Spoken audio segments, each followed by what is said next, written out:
Mammootty fans അല്ല, മമ്മൂക്കാന്റെ അപ്പം കുയിന്ന് എണീറ്റ് വന്നതെന്ന് പറഞ്ഞാൽ പോലും അലിൻ ജോസ് പെരേര പേടിക്കത്തില്ല. അലിൻ ജോസിന്റെ ഒരു രോമത്തിൽ പോലും മമ്മൂട്ടിയുടെ ഫാൻസോ ഒരു മനുഷ്യനെ തൊടത്തില്ല. ഒരു പൂച്ചക്കുഞ്ഞു പോലും അലിൻ ജോസിന്റെ കയ്യെ പിടിക്കത്തില്ല. മനസ്സിലായോ? ഈ കേസ് അവർ നിർത്തിയിട്ട് നമ്മൾ തുടങ്ങും.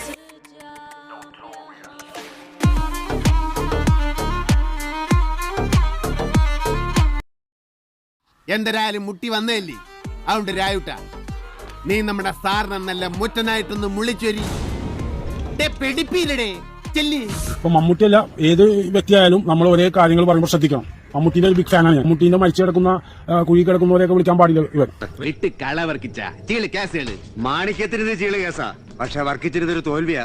നീ മമ്മൂക്കയുടെ ഫാൻസിനോടും ഈ കേരള ജനതയോടെല്ലാം പൊതുമാപ്പ് പറയണം. കാരണം വെച്ചാൽ ഒരാളുടെ എന്നെ എവിടെ വെച്ച് കണ്ടാലും വെട്ടിക്കൊല്ലാനോ അയാൾ ഓർഡർ ഇട്ടേക്കുന്നത്.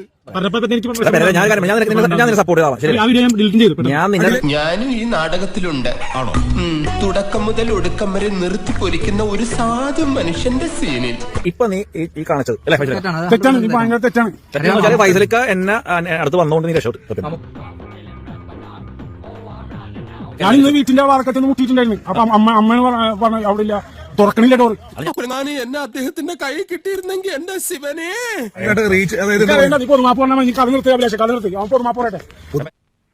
വിളിക്കുന്ന കേട്ടില്ലേ? ചെല്ലടാ അങ്ങോട്ട്.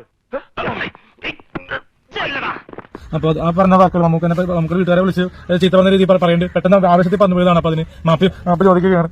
ഭയങ്കര വിഷമമുണ്ട്. ഞാൻ അനുവാദം തന്നിരിക്കുന്നു. എല്ലാരും പൊക്കോളൂ, പെട്ടെന്നാട്ടെ.